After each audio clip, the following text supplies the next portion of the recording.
August 15, 1945. The war had been over for 3 months, but in the women's barracks at Camp Shelby, Mississippi, 27 German prisoners still waited to learn their fate. They had been captured in the final chaotic weeks of fighting in France.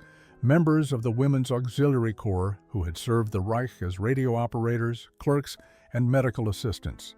Now they existed in a strange limbo between enemy combatants and displaced persons, uncertain whether they would be sent home to a Germany that no longer existed or remain indefinitely in this humid southern landscape that felt like another planet.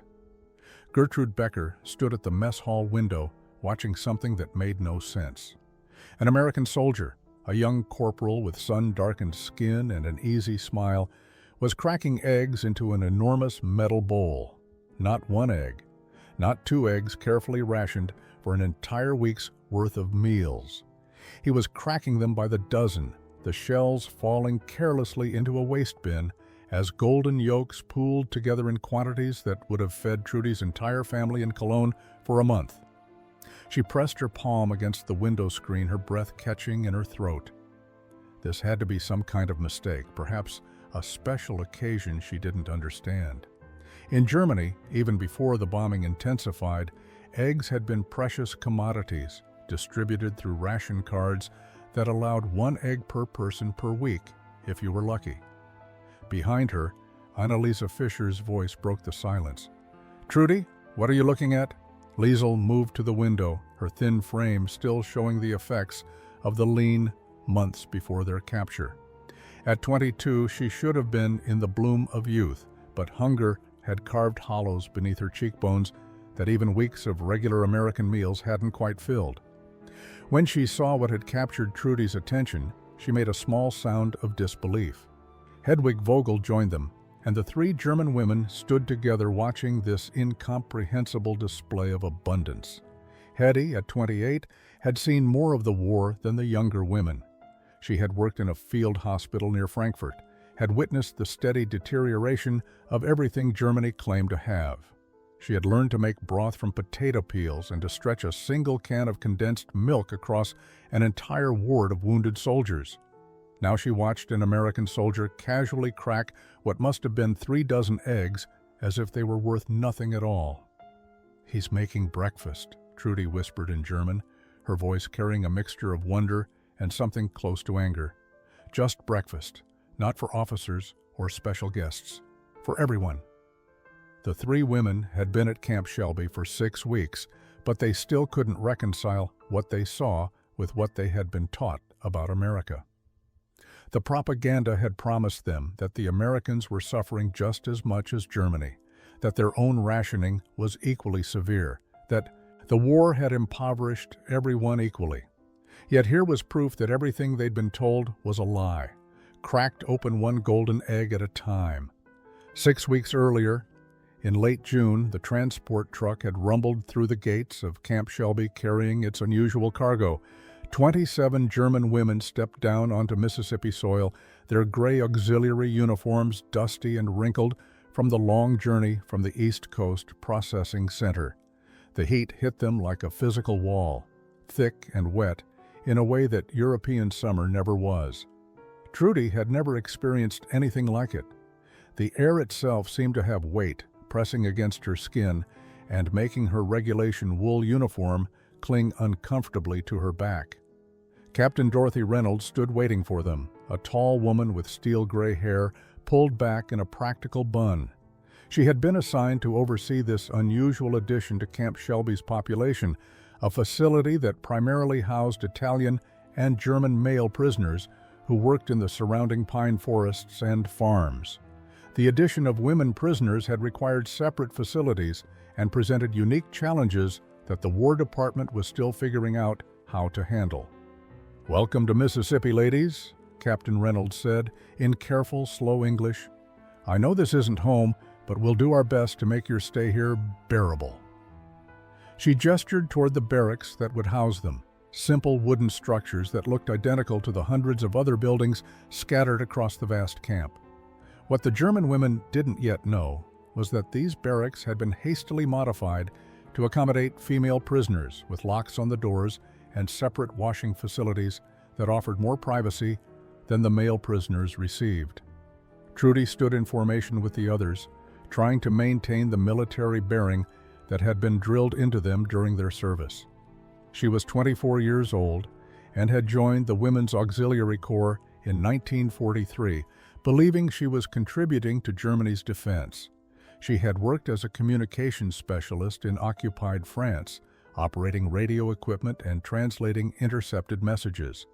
She had been good at her job, efficient and dedicated, never questioning the larger purpose of the war until the day American forces overran their position, and she found herself standing with her hands raised, her entire worldview about to collapse. Beside her, Liesel swayed slightly in the heat. The younger woman had been an administrative clerk in Dresden, managing supply records and personnel files. She had been evacuated westward as the Soviets approached, eventually ending up in France, where she'd been captured alongside Trudy. The two had become friends during the chaotic weeks of processing and transport, drawn together by their shared sense of dislocation and confusion. Hetty stood at the end of their line, her posture perfect despite the oppressive heat. She had been a medical assistant, and her experience with maintaining composure during crisis served her well now.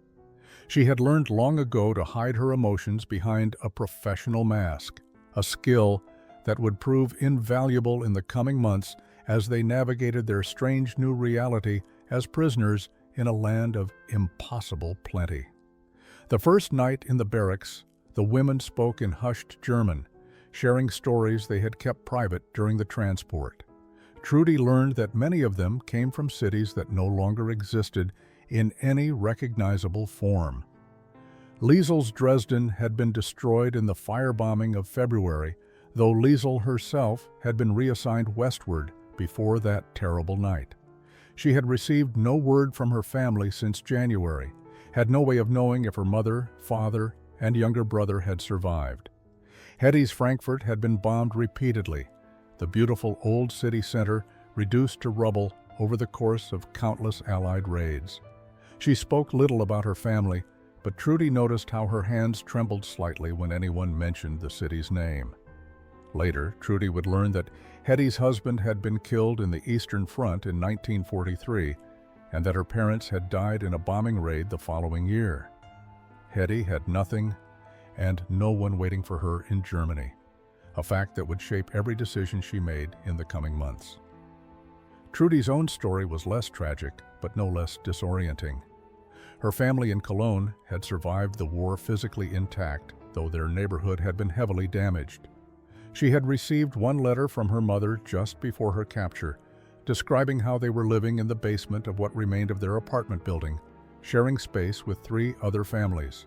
Her father, too old for military service, worked clearing rubble from the streets. Her younger sister had been sent to live with relatives in the countryside, away from the constant bombing. Reading that letter, Trudy had felt relieved that they were alive, but also guilty that she was eating regular meals while they scrounged for food. The women represented a cross-section of German society, united only by their service to the Reich and their current status as prisoners. Some had been enthusiastic supporters of the Nazi regime, true believers who still struggled to accept that Germany had lost. Others had been swept along by circumstances, joining the Auxiliary Corps because it seemed like the right thing to do or because their families expected it. A few, like Hetty, had joined simply because it offered steady employment and purpose after personal tragedy. What none of them had expected was to end up here, in a prisoner of war camp in Mississippi, surrounded by a level of material abundance that contradicted everything they had been taught about the struggling American economy. They had been told that America was weak, that its people were soft and divided, that the war effort had brought them to the edge of collapse. Yet the evidence of their own eyes told a different story, one that would force them to question everything they thought they knew about the world. Corporal James Butler had grown up on a cotton farm outside Mobile, Alabama. He was 20 years old, had never been more than 50 miles from home before joining the Army, and had certainly never expected to find himself serving as a guard for German women prisoners. His mama had raised him to be polite to ladies regardless of circumstance, and he found himself struggling with how to treat these women who were technically enemies but who seemed more lost than dangerous. The first time he interacted with Trudy was during morning inspection of the barracks. She had been attempting to communicate with another guard about a problem with the water pump in their washing facility, but her limited English and the guard's impatience had created a frustrating impasse. James, overhearing the exchange, stepped in with the easy courtesy that was as natural to him as breathing. "Ma'am, if you'll show me what's not working right, I'll see if I can fix it," he said, speaking slowly and clearly. Trudy looked at him with surprise, unused to being addressed as "ma'am" by her captors. She led him to the pump, where he quickly identified the problem, a simple mechanical issue that took him less than 5 minutes to resolve. When he finished, he tipped his cap to her in a gesture so instinctively polite that Trudy found herself automatically responding with a small nod of thanks. This small interaction set a pattern that would repeat itself in various forms over the coming weeks.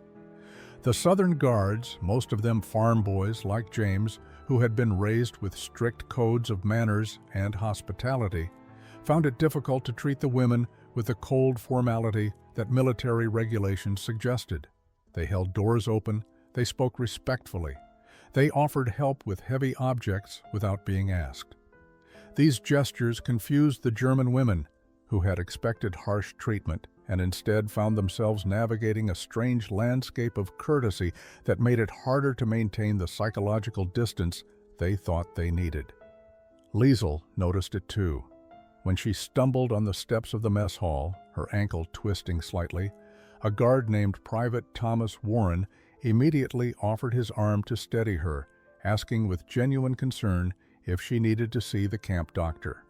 She had declined, flustered by the kindness, but the moment had stayed with her. These were supposed to be their enemies, yet they treated the German women with more consideration than some of their own officers had shown during their service. Hetty, ever observant, watched these interactions with a clinical eye. She recognized something important happening, a slow erosion of the categories that war required. Enemy and friend, captor and prisoner, victor and defeated. These Southern boys, with their earnest courtesy, were making those boundaries harder to maintain, one small gesture at a time. The mess hall became the site of daily confrontations with reality, 3 times a day. The German women filed into the large wooden building and faced evidence that systematically dismantled everything they had been taught about the war. Breakfast brought plates of eggs, not the carefully rationed single egg they might have received once a week in Germany, but eggs scrambled in butter, served alongside bacon, toast with jam, and coffee with real cream and sugar. The first morning, several women had stared at their plates in confusion, certain there had been some mistake in the distribution. Trudy had approached the serving line with her metal tray, expecting the thin gruel or watery soup that had become standard fare in Germany. Instead, a cheerful black woman in a white apron had loaded her plate with food. So much food that Trudy had involuntarily taken a step back. "Go on now, honey," the woman had said with a warm smile. "You're too skinny. We'll get some meat on those bones." The casual abundance in her voice, the assumption that there would always be more food available, had been more shocking than the food itself. Lunch brought sandwiches made with thick slices of ham or roast beef, accompanied by fresh vegetables, fruit that wasn't bruised or rationed, and desserts that seemed impossible. Cookies made with real butter and sugar, cakes with frosting, pies filled with apples or berries. The German women ate slowly at first, half expecting the food to be taken away, waiting for someone to announce that there had been an error, that this was meant for the officers or for some special occasion. Liesel found herself crying during the 3rd day's lunch, overwhelmed by the simple presence of a fresh apple on her tray. In Dresden, an apple had been a luxury reserved for the sick or for children. She had not tasted fresh fruit in over a year before her capture. Now she held this perfect red apple in her hand, unblemished and sweet-smelling, and felt anger mixing with her gratitude. Why had they been lied to so completely? Why had they been told that everyone was suffering equally when clearly America had never experienced the deprivation that had defined German life for years? Hetty watched the younger women grapple with these realizations and felt her own certainties crumbling. She had worked in a hospital where they had reused bandages because they had no supplies. She had watched soldiers die from infections that proper medicine could have prevented. She had learned to perform triage based not on who needed help most urgently, but on who they had enough resources to possibly save. Yet here, in this enemy prison camp, they threw away food. She had seen it with her own eyes, guards scraping uneaten portions into waste bins without a second thought, an act that would have been criminal in Germany. The abundance spoke louder than any propaganda could. It told them they had been on the wrong side of a war fought against a nation that had never truly been threatened, that had resources so vast it could feed its prisoners better than Germany had fed its own soldiers. During their training in the Women's Auxiliary Corps, they had attended mandatory lectures about the enemy. American society was collapsing, they had been told. The mongrel nation was divided by race and class conflicts, its economy devastated by the war effort, its people surviving on rations even more severe than Germany's. The lectures had included photographs, carefully selected images of American breadlines from the Depression, of poverty in rural areas, of strikes and labor disputes. "Look at our enemies," the instructors had said. "They are weak, disorganized, already defeated by their own internal contradictions." Trudy remembered those lectures now with a bitter clarity. She remembered believing them because why wouldn't she? The instructors were officials, educated people who supposedly had access to intelligence reports and classified information. She had absorbed their teachings without question, had even repeated them to other women during her service, spreading the lies with the confidence of someone who believed she was sharing important truths. Now those lies sat in her stomach like stones, heavy and indigestible. The cognitive dissonance created a constant state of mental tension. Every meal became an accusation.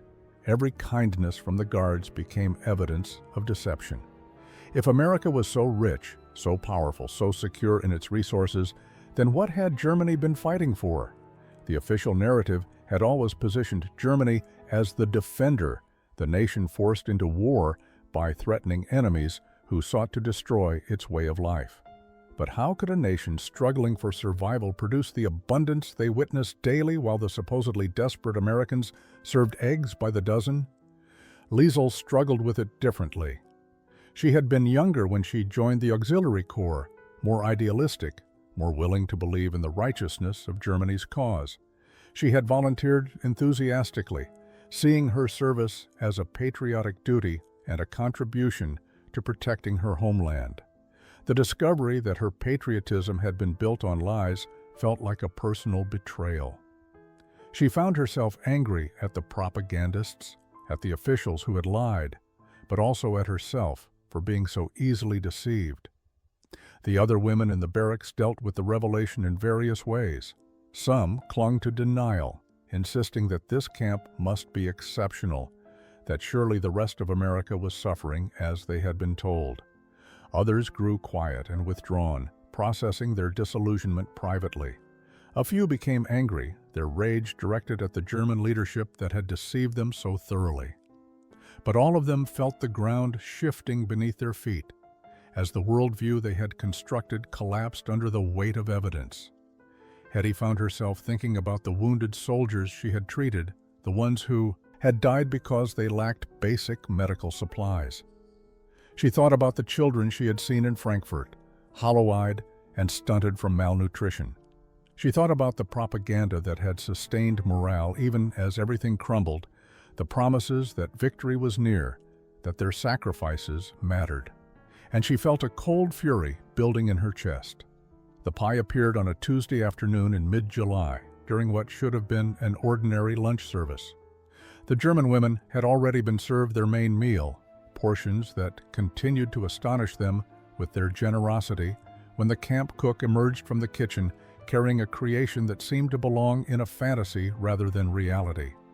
It was a pie, golden crusted, with peaks of white meringue browned to perfection, and the cook began slicing it into generous portions for distribution to everyone in the mess hall, guards and prisoners alike. Trudy watched as a slice was placed on her tray, the meringue towering 3 inches high, the filling underneath a vibrant yellow that could only mean one thing: lemons. Real lemons, not the ersatz flavorings that had been used in Germany for years. But more than the lemons, more than the sugar that had been used to create the glossy meringue, what struck her was the sheer extravagance of the eggs. A proper meringue required egg whites, multiple egg whites beaten to stiff peaks, and that meant the yolks had been used for the filling, meaning this single pie had consumed more eggs than her entire family in Cologne would have seen in a month. She lifted her fork with trembling hands and took a bite. The sweetness exploded across her tongue, so intense after months of deprivation that it almost hurt. The meringue was light and sweet, dissolving into a texture like clouds. The filling was tart and rich, balanced perfectly against the sweetness of the topping. The crust was buttery and flaky, made with real butter that had been abundant enough to use lavishly in pastry. Every element of this pie represented a level of food security that seemed obscene in its abundance. Liesl sat beside her, staring at her own slice with an expression that Trudy couldn't quite read. Tears were streaming down the younger woman's face, though she made no sound. She took a bite, then another, eating with a mechanical precision that suggested she was no longer tasting the pie, but rather calculating the resources it represented. "My brother," she whispered finally in German, her voice barely audible. "My little brother Hans. He was 12 when I last saw him. He loved sweets so much. Before the war, our mother would make him a cake for his birthday every year. Nothing fancy, just a simple cake with a little icing. By 1943, there wasn't enough sugar for cake. By 1944, there wasn't enough flour." Hetty set down her fork after 2 bites, unable to continue. The pie was delicious. That wasn't the problem. The problem was that it existed at all. In Frankfurt, eggs had been so scarce that the hospital had used them exclusively for the most critical patients. She had seen children die of malnutrition while adults went hungry trying to feed them from increasingly barren resources. That evening in the barracks, Liesl finally spoke about what had been building inside her since that first breakfast of impossible abundance. The other women gathered around as she sat on her bunk, her hands twisting the fabric of her uniform skirt, her voice raw with emotion that had been suppressed for too long. She spoke in German, the words tumbling out in a confession that had been waiting for release since the moment she first saw those dozens of eggs being cracked without ceremony. "In Dresden, in the winter before I was transferred west, we were eating wallpaper paste," she began, her voice steady but her eyes fixed on some distant memory. "I'm not speaking metaphorically. The paste that held wallpaper to walls, it was made from wheat flour. People were carefully peeling off wallpaper from abandoned buildings and boiling it to extract whatever nutrition might be left in the paste. We ate that. We were grateful for it." The barracks fell completely silent. Even the women who had survived similar deprivations listened with the attention of witnesses to testimony. Liesl continued, her voice gaining strength as she spoke truths that had been too painful to articulate before. "My mother developed a system. She would take our daily ration of bread, 200 grams per person if we were lucky, and she would slice it so thin you could almost see through it. She would toast these thin slices to make them seem like more, to make them last longer in your mouth. My father stopped eating his portion. He would claim he wasn't hungry, that he had eaten at work. But we all knew he was giving his share to Hans and me." Trudy found herself crying silently, recognizing elements of her own family's struggle in Liesl's account. Hetty reached over and took Liesl's hand, saying nothing but offering the solidarity of shared understanding. Liesl looked down at their joined hands before continuing. Hans was always hungry, always. He was at that age where boys grow so fast, where they need so much food, and there was nothing to give him. He stopped complaining about it after a while. That was worse somehow. When he stopped asking for food because he understood there was no point. He was 12 years old, and he had learned to stop hoping for enough to eat. She described the elaborate fantasies her family had developed, the detailed conversations about meals they would prepare when the war was over. Her mother would describe recipes in minute detail, the exact measurements and techniques for dishes they no longer had ingredients to make. They would plan imaginary feasts, discussing what they would serve and in what order, how they would set the table, who they would invite. These conversations had been a form of torture and comfort simultaneously, keeping alive the memory of abundance while highlighting its absence. "And now," Liesel said, her voice breaking, "now I sit in an enemy prison camp and eat better than I ever ate at home." The prisoners were permitted to write letters home, though the process involved multiple layers of censorship and translation. Every letter written in German had to be reviewed by camp officials before being approved for mailing. The review process could take weeks, and there was no guarantee that letters would actually reach their intended recipients in the chaos of occupied Germany. Still, the women wrote faithfully, clinging to these fragile connections with the lives they had left behind. Trudy's letters to her mother in Cologne became exercises in impossible description. How could she explain what she was experiencing in ways that wouldn't sound like fabrication or betrayal? She wrote carefully, knowing that her words would be read by censors, but also aware that even without censorship, the truth would sound unbelievable. "We are treated well here," she wrote in her careful script. "The food is adequate, and we receive regular meals." Adequate, regular. Such pale words for the abundance that surrounded her daily, but anything more enthusiastic would seem like she had been brainwashed or had become a traitor. In one letter, she attempted to describe the lemon meringue pie, thinking that perhaps this single example might convey the larger truth about American resources. "Today we were served a dessert made with fresh eggs and lemons," she wrote. "It was very sweet." She stared at those words for a long time before sealing the letter, knowing they communicated almost nothing of the shock and confusion the pie had generated. How could she tell her mother, who was living in a bombed-out basement and eating thin soup, that their captors served eggs by the dozen? How could she describe abundance to someone surviving on deprivation without sounding cruel? The responses that eventually arrived from Germany, months after the letters had been sent, revealed the communication gap even more starkly. Trudy's mother wrote back with barely concealed suspicion. "I am glad you are being fed, but you must be careful not to let them poison your mind against your homeland. Remember that the Americans are skilled propagandists. What you see may not represent their true situation." The letter made Trudy's chest ache with frustration. Her mother thought she was being deceived, that the abundance was some kind of elaborate theater designed to break German morale. Liesel received only one letter from Germany, and it came from a neighbor rather than family. The neighbor wrote that Liesel's parents and brother were listed as missing, that their building had been destroyed in the February firebombing, and that no one had seen them since. The letter was factual and brief, offering no false hope, but also no confirmation of death. Liesel carried that letter with her, constantly reading and rereading it as if the words might change, might reveal some hidden message of survival she had missed. She stopped writing letters after that, having no one left to write to. Hetty never received any responses to her letters, which was its own form of answer. She had known, logically, that her family was gone, but the silence confirmed it with a finality that felt crushing.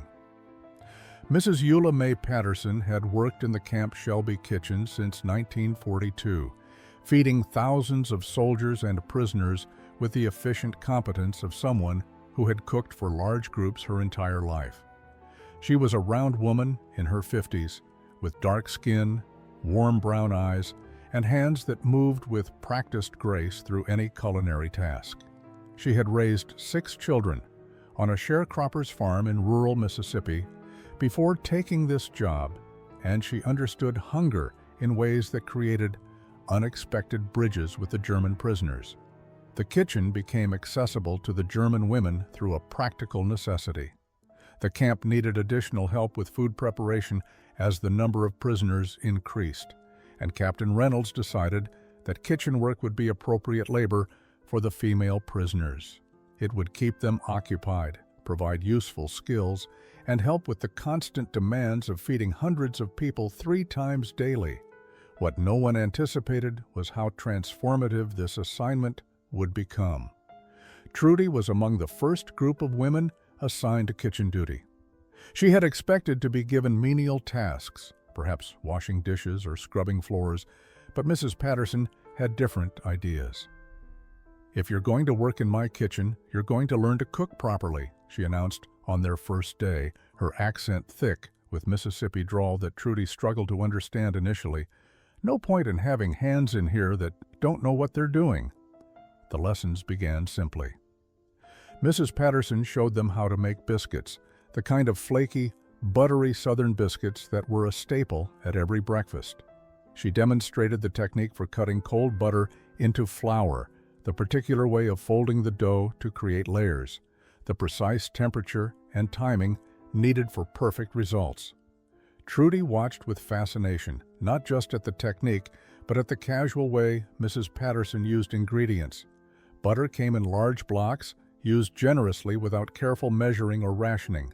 Flour was abundant, scooped freely from large sacks. The recipe called for buttermilk, not water or some ersatz substitute, but actual buttermilk that gave the biscuits their distinctive tang. "Why do you look so surprised, child?" Mrs. Patterson asked Trudy, noticing her expression as she watched butter being incorporated into flour with what seemed like reckless abundance. Trudy struggled to explain in her limited English, finally managing, "So much. You use so much." Mrs. Patterson's face softened with understanding. "Oh, honey, where come from? You didn't have enough, did you?" It was a statement more than a question, spoken with a compassion that made Trudy's eyes sting with unexpected tears. Hetty, working at the next station, found herself learning to make cornbread, another Southern staple that was entirely foreign to German cooking. The recipe used eggs, buttermilk, and butter in quantities that still made her mentally calculate the cost. The kitchen became a classroom where more than cooking techniques were transmitted. As the German women learned to make American dishes, they also absorbed American values through the medium of food.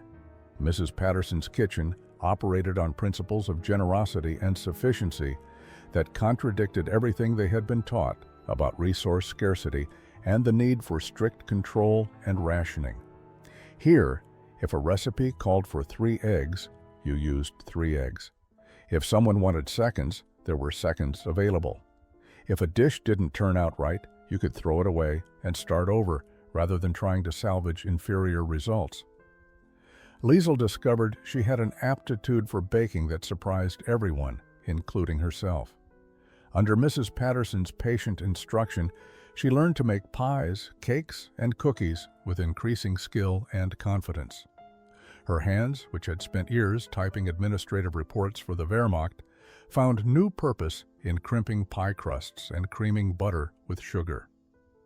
The precision that had made her an excellent clerk translated well into baking, where measurements and timing mattered enormously.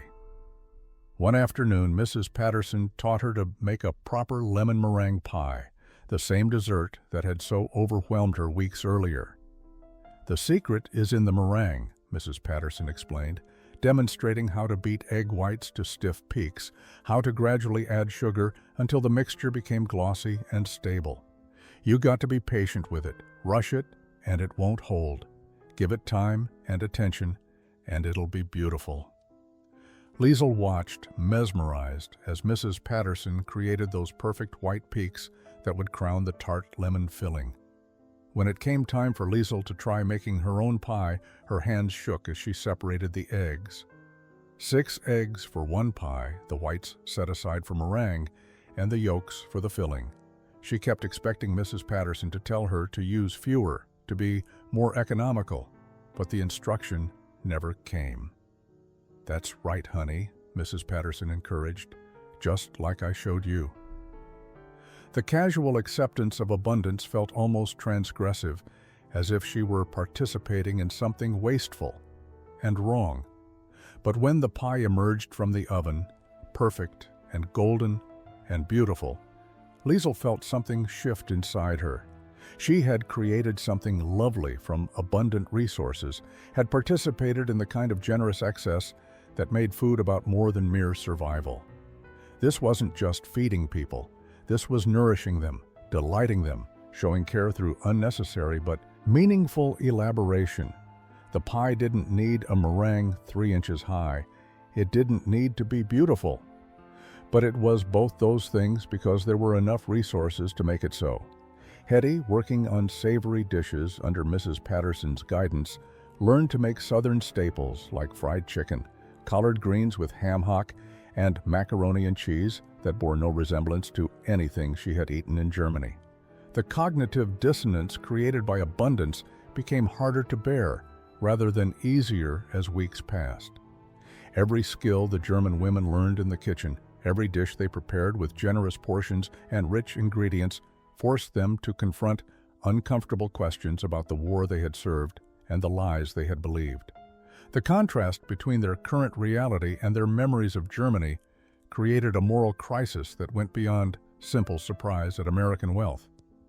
Trudy found herself lying awake at night, unable to sleep as her mind worked through the implications of what she was experiencing.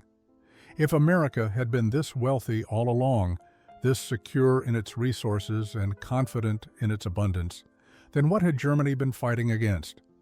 The official narrative had always positioned the war as defensive, as necessary to protect German interests against encircling enemies who threatened the nation's survival. But how could a nation producing lemon meringue pies for prisoners of war be considered a threat to anyone's survival? The guilt became particularly acute when she thought about the people she had helped during her service. As a communications specialist, she had transmitted messages that coordinated military movements, that enabled operations she never saw directly but knew contributed to the war effort.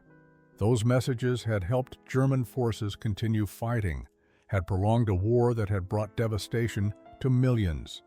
She had been efficient at her job, had taken pride in her technical competence, had believed she was serving a righteous cause.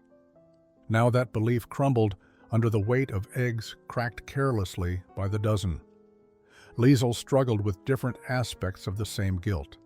She had volunteered enthusiastically for the Women's Auxiliary Corps, had encouraged other young women to join, had believed completely in the righteousness of Germany's cause. She remembered giving speeches at recruitment events, describing the auxiliary service as a patriotic duty and an opportunity to contribute to Germany's defense. How many women had joined because of her persuasion? How many had ended up in positions that supported the war effort because she had convinced them it was their obligation? The thought made her physically ill. The other women dealt with their guilt in various ways. Some became obsessively dedicated to their kitchen work, as if producing perfect biscuits could somehow atone for their service to the Reich. Others grew withdrawn and depressed, the weight of their realizations crushing their spirits. A few clung desperately to denial, insisting that they had done nothing wrong, that they were merely following orders, that they couldn't be held responsible for the larger machinery of war they had served. Hetty, with her medical background and her experience of loss, approached the guilt with a clinical detachment that was itself a form of coping. She had watched people die throughout the war, had made impossible decisions about who received limited medical resources and who did not. The relationships developing between the German women and their American captors created a different kind of moral complexity. Every act of kindness from the guards and staff felt simultaneously like grace and like betrayal. When Corporal James Butler brought Trudy a sweater on a cool evening because he noticed she was shivering, the gesture warmed her body but troubled her conscience. Should she accept kindness from the enemy? Was it disloyal to feel grateful toward people who had defeated her country? The Southern hospitality that had initially confused the women became even more complicated as genuine friendships began to form. Mrs. Patterson's patient teaching in the kitchen went beyond professional instruction. She shared stories about her own life, asked the women about their families, offered comfort when they received difficult news from Germany. She treated them not as prisoners or enemies, but as young women, far from home, who needed mothering. This kindness was harder to accept than indifference would have been because it demanded reciprocation. Demanded that they acknowledge the humanity of their captors in ways that felt like abandoning their identity as German soldiers.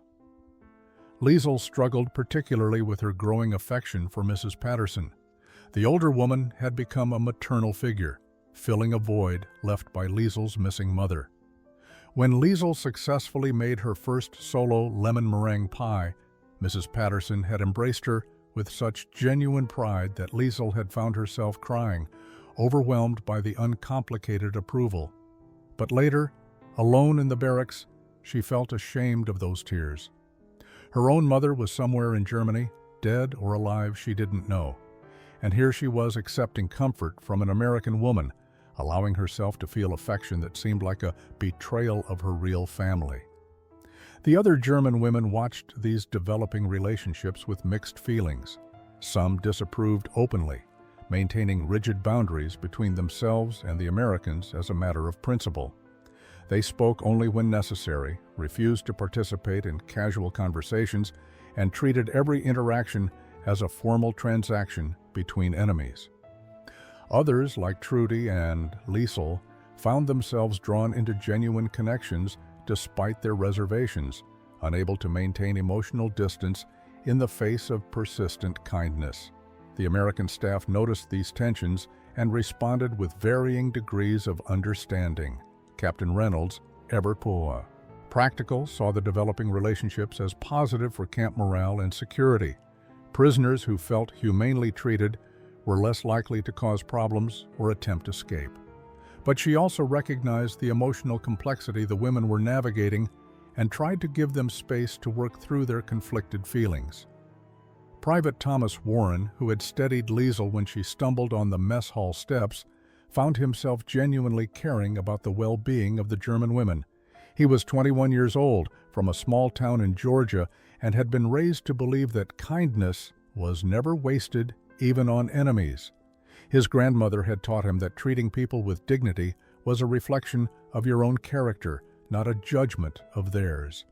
He carried this philosophy into his interactions with the prisoners, offering help and conversation without expecting anything in return.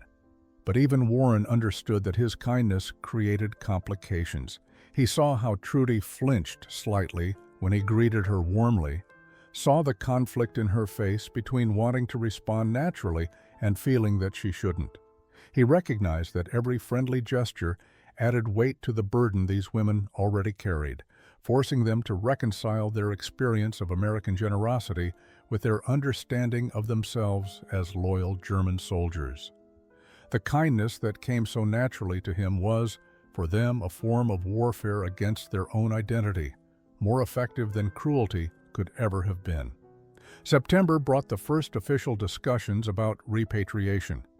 The war in the Pacific had ended in August with Japan's surrender, and the massive machinery of demobilization had begun. Millions of soldiers needed to return home, and thousands of prisoners of war needed to be processed and returned to their countries of origin. Captain Reynolds called a meeting of all the German women to explain the procedures that would govern their return to Germany. Transportation will be arranged over the next several months, she explained, her voice carrying the formal tone of official military business. You will be processed through displaced persons camps in Europe before being released to return to your homes. The Red Cross has been working to establish contact with families and to help people locate missing relatives.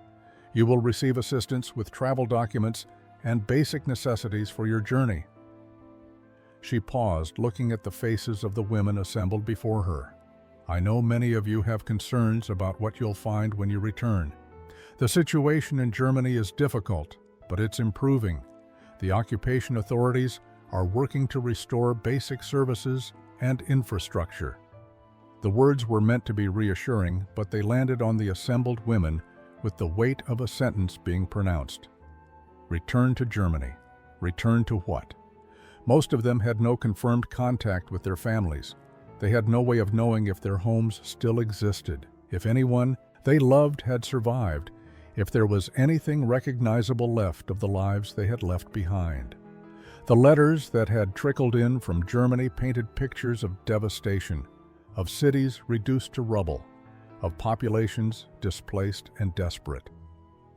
Trudy sat in the meeting thinking about Cologne. Her last letter from her mother had been months old when she received it, and nothing had come since. She knew her family's neighborhood had been heavily bombed. She knew her father was aging and worn down by years of hardship. She knew her younger sister was somewhere in the countryside, but not exactly where. Returning to Germany meant stepping into uncertainty, possibly into grief, definitely into deprivation. The comfortable routine she had established at Camp Shelby, the regular meals and clean clothes and warm barracks, would be replaced by the harsh reality of a defeated nation struggling to survive. But beyond the practical concerns lay deeper questions of identity and belonging.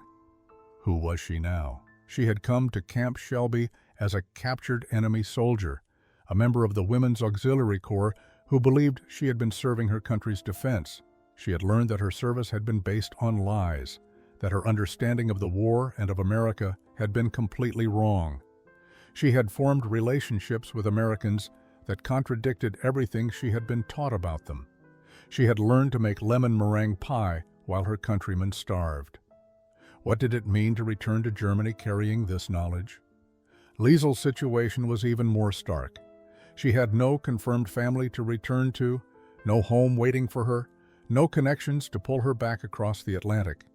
The Germany she had served no longer existed. The Dresden she remembered had been burned to ash. Everyone she loved was missing or dead.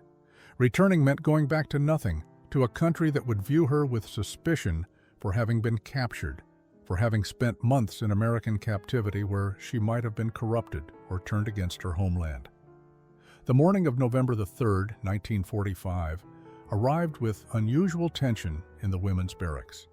Captain Reynolds had scheduled a final assembly to distribute repatriation orders and travel documents. The German women dressed in silence, each lost in her own thoughts about the choice that lay before them. Officially, there was no choice. They were prisoners of war being returned to their country as required by the Geneva Convention. But unofficially, word had spread that some prisoners at other camps had requested to remain in the United States, and that these requests were being considered on a case-by-case basis. Trudy had been awake most of the night, wrestling with a decision that seemed impossible no matter which way she turned. Her sense of duty said she should return to Germany, that her family needed her, that her country needed every citizen who could contribute to rebuilding. But another part of her, a part that had grown stronger during her months at Camp Shelby, questioned whether returning was truly the right thing to do. Would she be more useful helping to rebuild Germany, or would she simply be one more mouth to feed in a starving nation? Could she go back to the propaganda and the lies, knowing what she now knew about the world? The assembly was held in the main hall, the same space where they had eaten that first shocking lemon meringue pie months earlier. Captain Reynolds stood at the front with a stack of documents, her face professionally neutral, but her eyes revealing something that might have been sympathy or concern. "Ladies," she began, "I have your repatriation orders. Transportation has been arranged for December 15th. You will travel by ship from New York to Bremen, where you will be processed by the occupation authorities before being released to travel to your home cities." She began calling names, handing out documents to each woman. The papers represented freedom, technically, but the women who received them looked more burdened than relieved. When Captain Reynolds called Trudy's name, Trudy stood slowly, her legs feeling unsteady. She walked to the front of the room, accepted the documents, and then did something she hadn't planned. "Captain Reynolds," she said in her careful English, her voice quiet but clear, "may I speak with you privately after this meeting?" Liesl was next, and she made a similar request. Then Hetty, then 3 other women. By the time Captain Reynolds had distributed all the documents, 7 women had asked for private meetings, and the tension in the room had become palpable. Everyone understood what these requests likely meant, and the implications were staggering. The women who remained seated looked at those who had requested meetings with expressions ranging from understanding to condemnation. The private meetings took place throughout the afternoon in Captain Reynolds' office. Trudy was first, sitting rigidly in the chair across from the captain's desk, her repatriation documents held in trembling hands. "Captain," she began, then stopped, struggling to find the English words for what she needed to say. "I do not wish to return to Germany immediately." The words, once spoken, hung in the air between them like something fragile and dangerous. Captain Reynolds leaned back in her chair, her face revealing no surprise. "Can you tell me why, Miss Becker?" The decision to allow 7 German women to remain in the United States as displaced persons rather than repatriated prisoners represented an unprecedented bureaucratic flexibility. Captain Reynolds had forwarded their requests to the War Department with her own recommendation for approval, citing the exceptional circumstances of their cases. Trudy, Liesl, and Hetty had no confirmed family waiting for them in Germany. The other 4 women who had requested to stay had similarly tragic situations, families confirmed dead, or circumstances that made return dangerous or impossible. The approval came with conditions. They would no longer be prisoners of war, but they would also no longer receive military housing and support. They needed to find civilian sponsors, secure employment, and demonstrate their ability to support themselves independently. They would be monitored by immigration authorities and required to report regularly on their activities and whereabouts. Any violation of American law would result in immediate deportation. The conditions were strict, but they represented possibility, a chance to build new lives from the ruins of their old ones. Mrs. Patterson was the first to step forward as a sponsor. "That girl Liesl has a gift for baking," she told Captain Reynolds firmly. "I can get her a job at the bakery in Hattiesburg where my cousin works. She can stay with my family until she gets on her feet." The offer was generous and practical, providing exactly the kind of support that would make Liesl's transition to civilian life feasible. Mrs. Patterson's cousin, who owned Peterson's Bakery on Main Street in Hattiesburg, was willing to hire a German woman based on Mrs. Patterson's recommendation and a demonstration of Liesl's skills. Corporal James Butler's family offered to sponsor Trudy. His mother, reading her son's letters about the German prisoners and moved by his descriptions of their circumstances, had written to suggest that Trudy could work on their farm outside Mobile. They needed help with bookkeeping and correspondence, work that would suit someone with Trudy's administrative skills and growing English proficiency. The Butler farm was prosperous enough to provide room and board, along with a small salary, giving Trudy the economic foundation she needed while she adjusted to her new life. Hetty's situation was resolved through Dr. Hayes, the camp physician who had supervised her medical work. He had connections at a hospital in Biloxi and arranged for Hetty to continue her medical training there, working as a nurse's aide while pursuing the certifications she would need to practice nursing in America. A local church agreed to provide housing, placing her with a family who had lost their own daughter in the war and were willing to offer Hetty both shelter and a kind of surrogate family connection. The transition from prisoner to immigrant happened gradually over the final months of 1945. The women continued their work in the camp kitchen while completing paperwork, attending interviews with immigration officials, and preparing for their new lives. They studied English more intensively, practiced American customs and manners, and tried to understand the complex society they would soon be joining not as prisoners but as residents. The other German women, those who had chosen repatriation, watched these preparations with mixed emotions. Some felt the 7 who were staying were taking the coward's way out, abandoning Germany when it needed them most. Others understood the practical and emotional reasons for the decision, but felt uncomfortable with what it represented. 1965. Hattiesburg, Mississippi had changed considerably since the end of the war, but some things remained constant. Peterson's Bakery still stood on Main Street, though it had a different name now.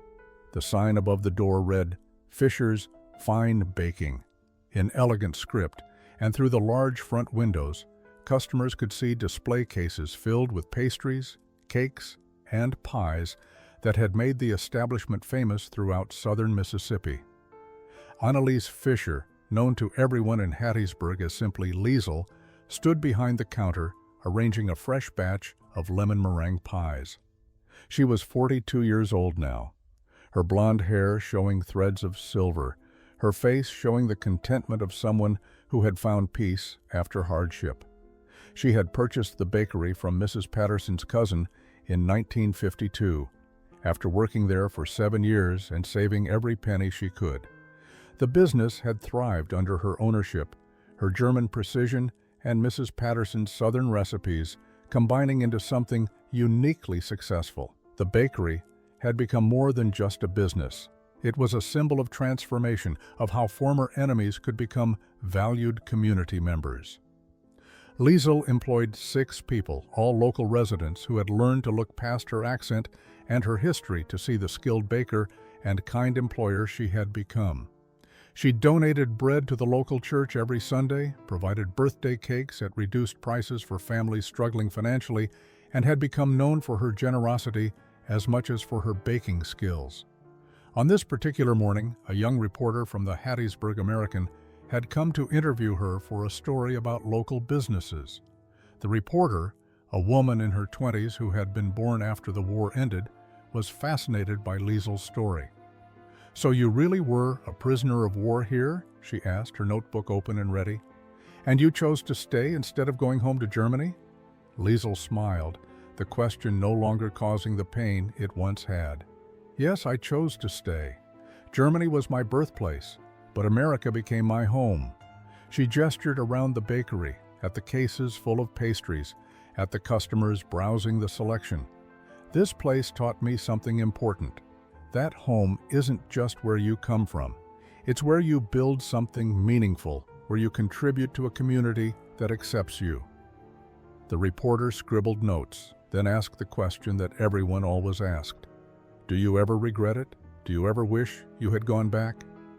Liesel was quiet for a moment, thinking about the question seriously despite having answered it countless times over the years. "I regret the war," she said finally. "I regret the lies we believed and the harm we caused, but I don't regret staying here. This town gave me a second chance when I didn't deserve one. Mrs. Patterson taught me to bake, but more than that, she taught me about forgiveness and redemption." She pulled out one of her lemon meringue pies, the same recipe Mrs. Patterson had taught her 20 years earlier. "This pie," she said, "this pie changed my life. It showed me what abundance looks like, what generosity means. Every time I make one, I remember." The story of the German women who chose to remain in America after World War II became part of the complicated narrative of reconciliation and redemption that defined the post-war era. Their individual journeys, from enemy prisoners to American citizens, represented something larger than personal transformation. They embodied the possibility that former enemies could become friends, that understanding could replace hatred, and that abundance shared generously could heal wounds that violence had created. Trudy Becker had married James Butler in 1948, a union that shocked some members of both their families but proved to be deeply happy. She managed the business side of the Butler farm with the same efficiency she had once applied to military communications, helping to expand the operation into one of the most successful in the region. She and James had 3 children who grew up bilingual, comfortable in both their German heritage and their American identity. She never returned to Germany, though she maintained correspondence with her sister, who had survived the war and eventually understood Trudy's choice. Hetty Vogel became Dr. Hedwig Vogel in 1953, completing her medical degree at Tulane University with the support of the family who had taken her in and the hospital that had employed her. She specialized in pediatrics, drawn to helping children perhaps as a way of addressing the children she had been unable to save during the World War. She never married, dedicating herself entirely to her practice, but she formed deep friendships and became a beloved figure in Biloxi's medical community.